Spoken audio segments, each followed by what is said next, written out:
নমস্কার, আপনারা দেখছেন চলছে চলবে রণজিতের সঙ্গে। নিত্য নতুন প্রতিবেদন পেতে চোখ রাখুন আমার এই চ্যানেলে। অভিষেক বন্দ্যোপাধ্যায়ের বিপদ আরও বাড়ল। দেখুন, অভিষেক বন্দ্যোপাধ্যায় সুপ্রিম কোর্টে আর্জি জানিয়েছিলেন যে অভিজিৎ গঙ্গোপাধ্যায় তার সম্পত্তি সম্পর্কে যে মন্তব্য করেছিলেন সেটা অবৈধ, এবং এই রকম মন্তব্য একজন ব্যক্তি সম্পর্কে কোনো বিচারক করতে পারেন কিনা তার বিরুদ্ধে তিনি সুপ্রিম কোর্টে গেছিলেন, অনেক আশা নিয়ে গেছিলেন।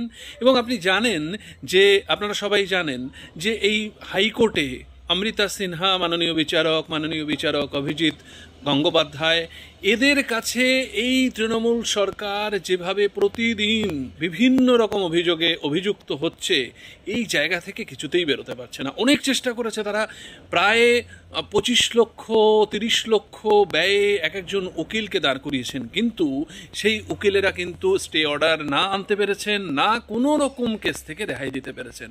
আপনারা জানেন যে এই নিয়োগ দুর্নীতিতে যেভাবে এই সরকার প্রত্যেক দিন নাজেহাল হচ্ছে, এবং সবচাইতে বড় ব্যাপার যে পঞ্চায়েত নির্বাচনেও অনেক বড় বড় উকিল দাঁড় করানো হয়েছে, কিন্তু কেউ কোনো একটা কেস তাদের ফরে এনে দিতে পারেনি। কিন্তু এই জায়গাটায় আরও তিনি বিপদে পড়লেন, তার বিপদ আরও বাড়লো এই কারণে যে আদালত কিন্তু এইবারে আরও বেশি তার উপরে যথেষ্ট করা হবে। কারণ ইডি হয়তো কেন্দ্রের অঙ্গুলি হেলনে সেইভাবে কাজ করছে না, দড়ি মাছ নাচুই পানি এইভাবে কাজ করে যাচ্ছে।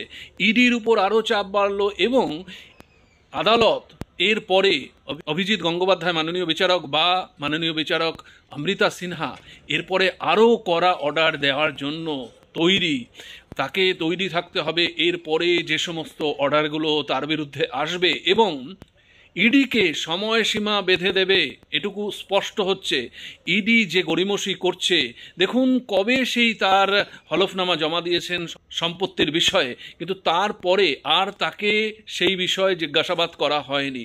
ইডি আসলে এতটা গড়িমসি করছে একটাই কারণ, যে 2024-এর লোকসভা নির্বাচন যতদিন না ঘোষণা হচ্ছে, এবং সেই নির্বাচনের দিন পর্যন্ত এটা জিইয়ে রাখা হবে। মানুষকে এইভাবে বোকা বানানো হচ্ছে যে কখনো কখনো তারা 5 জায়গায় 6 জায়গায় রেড করছে, কিন্তু ফল কিছু হচ্ছে না। দেখুন, যে কোম্পানির কর্মচারী জেলের ভাত খাচ্ছে, সেই কোম্পানির মালিক তাকে কিন্তু ইডি ছুতে পারছে না। হয়তো কোনো রকম প্রমাণ পাচ্ছে না, নাকি পাওয়ার চেষ্টা করছে না, এই জিনিসগুলো আমাদের আরও দেখতে হবে। তবে ইডির উপরও চাপ বাড়লো অভিষেক বন্দ্যোপাধ্যায়ের উপর, এটা স্পষ্ট করে বলে দেওয়া যায়। কারণ সুপ্রিম কোর্টে মাননীয় বিচারকের বিরুদ্ধে যে অভিযোগ নিয়ে তারা গেছিলেন সেটা ধোপে টিকলো না, সেটা খারিজ হয়ে গেছে। সুতরাং এরপরে কি করবে অভিষেক বন্দ্যোপাধ্যায় এবং আমাদের এই কলকাতা হাইকোর্ট, এই সমস্ত বিচারকেরা এরপরে আরও কঠোর হবে, এটা বলাই বাহুল্য। ইডিকে আরও তাদের তৎপরতা দেখাতে হবে, কারণ ইডি যেভাবে কাজ করছে, হঠাৎ তারা জাগছে, এটা হলে চলবে না। কারণ আপামর মানুষ বিচারের জন্য আদালতের দিকে তাকিয়ে আছে, ইডির দিকে তাকিয়ে আছে। আদালতেরও একটা দায়বদ্ধতা এখানে থাকে। সুমোটো কেস আদালতের পক্ষ থেকে এখন বিভিন্ন বিষয় হবে কিনা, এটাও কিন্তু ধর্তব্যের মধ্যে আসছে।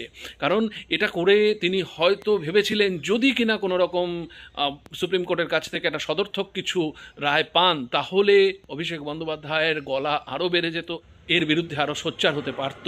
কিন্তু সেই রাস্তাটা বন্ধ করে দিল সুপ্রিম কোর্ট। এবং এখানে বিচারকেরা যেভাবে সঠিকভাবেই যে মন্তব্যগুলো জনসমক্ষে করছিল, মিডিয়ার সামনে করছিল, সেটা আরও বাড়বে আগামীতে। এবং তার উপর, বিশেষ করে অভিষেকের উপর এবং ইডির উপর যে চাপ আসতে যাচ্ছে, সেটা কিন্তু লক্ষণীয়।